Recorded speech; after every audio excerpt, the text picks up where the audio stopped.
Vote পরবর্তী হিংসার বলি আবার পশ্চিমবঙ্গে কি বলবেন? অন্যান্য রাজ্যে আর বলবো, বলার আর কি আছে, এটা চলছে, নিত্য মিছিল চলছে। তৃণমূল মানে হচ্ছে যে নিত্য মিছিলের কারিগর। কালকে যা হয়েছে প্রতিদিনই হচ্ছে তৃণমূল জমানায় এই মহিলা, নারী, পুরুষ, আবাল বৃদ্ধ বনিতার মিছিল যা শুরু হয়েছিল 2011 পর থেকে তার ধারা বহমান রয়েছে। আর আপনাদের এই কর্মসূচি আজকে সারাদিন ধরে কাঁচরাপাড়া স্টেশনে প্রচার হলো যে দাবিগুলো নিয়ে 28 তারিখ আমরা কেন্দ্রীয় সমাবেশ করছি। আপনারা নিশ্চয়ই জানেন, আপনাদের মাধ্যম দিয়ে মানুষও জেনেছেন। 28 তারিখ মানে আগামী শনিবার সন্ধ্যে 6টায় কাঁচরাপাড়া লক্ষ্মী সিনেমা সংলগ্ন স্থানে সিপিআইএম এর এরিয়া কমিটির পক্ষ থেকে, কাঁচরাপাড়ার পক্ষ থেকে কেন্দ্রীয় জনসভাবে কতগুলো নির্দিষ্ট দাবি, যার মুখ্য বক্তা মীনাক্ষী মুখার্জি, আমাদের পার্টির নবনির্বাচিত জেলা সম্পাদক কমরেড বিলাস চক্রবর্তী, প্রাক্তন পলাশ দাস নবনির্বাচিত সম্পাদক, প্রাক্তন সম্পাদক মৃণাল চক্রবর্তী, পার্টির কেন্দ্রীয় কমিটির সদস্য তথা রাজ্য সম্পাদক মন্ডলীর সদস্য কমরেড সুমিত দে, গার্গী চ্যাটার্জি এবং বিশিষ্ট অভিনেতা জগদীপ ঘোষ সহ অন্যান্যরা। আমাদের যে দাবি আমরা করেছি তাতে বলছি, আপনারা জানেন যে কাঁচরাপাড়ায় 25,631টি বিদ্যুতের গ্রাহকের সংযোগ আছে। তার মধ্যে মাত্র 672টি হচ্ছে যে স্মার্ট মিটার লেগেছে। সারা মানুষকে আমরা যেভাবে লিফলেট দিয়ে বাড়ি বাড়ি প্রচার করে সংগঠিত করেছি, তাতে করে বড় অংশের মানুষ এই স্মার্ট মিটার প্রত্যাখ্যান করেছে। আমরা বলছি রাজ্য সরকারকে অবিলম্বে এই স্মার্ট মিটার সম্পর্কিত নির্দেশিকা একটা নোটিফিকেশন জারি করে কমপ্লিট উইথড্র করতে হবে।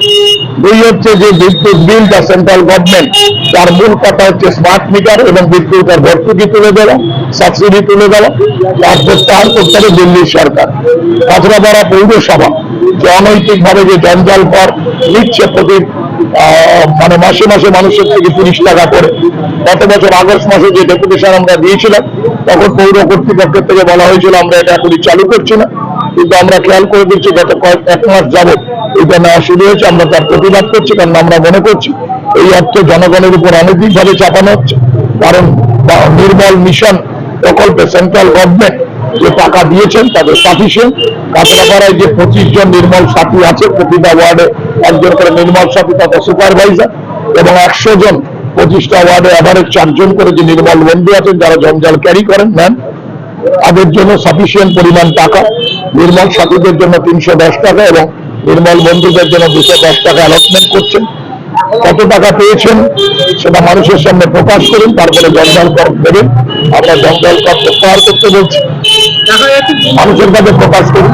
2 হচ্ছে কোর্ট ফ্যাক্টরি চালু করতে হবে। এটা হচ্ছে যে মমতা ব্যানার্জি রেলমন্ত্রী থাকাকালীন শুরু করেছেন, এখন তিনি মুখ্যমন্ত্রী, প্রায় 15 বছর হতে চললো, কেন রেলপথ ফ্যাক্টরি হচ্ছে না আমাদের হচ্ছে যে বলতে হবে। এবং রেলপথ ফ্যাক্টরি মানে এমপ্লয়মেন্ট, ওই শুধু ওই চপ শিল্প বলে ধাপ্পা দিয়ে মানুষকে চলবে না, প্রকৃত কাজ দিতে হবে।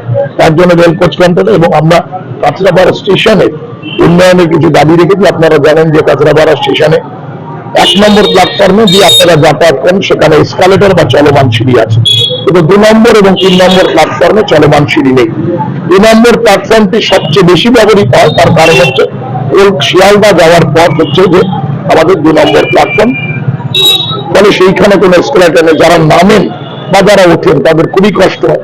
এখন 3 নম্বর নতুন প্ল্যাটফর্মে তো দেখবেন চাপে যাওয়ার কোনো পথ নেই। ফলে 3টে প্ল্যাটফর্মে সাফিসিয়েন্ট পরিমাণ মানে 3টে এসকালেটর চালু করতে হবে। কাঁচরাপাড়ায় হচ্ছে টিকিট বিক্রির ক্ষেত্রে শিয়ালদা ডিভিশন যে ওদের মন্ডল আছে তাতে একটি গুরুত্বপূর্ণ স্থান। তার কৃষ্ণনগর থেকে দমদম পর্যন্ত মানে 2 নম্বর স্থানে আছে কাঁচরাপাড়া। সেই কাঁচরাপাড়ার পরিষেবা অনুন্নত, সেখানে প্রতিবন্ধীদের জন্য যে প্যাসেজ বা করিডোর সেখানে রোড করতে হয় তাদের যাতায়াতের জন্য, সেটা এখনো হয়নি, সেটা বিলম্বে করতে হয়।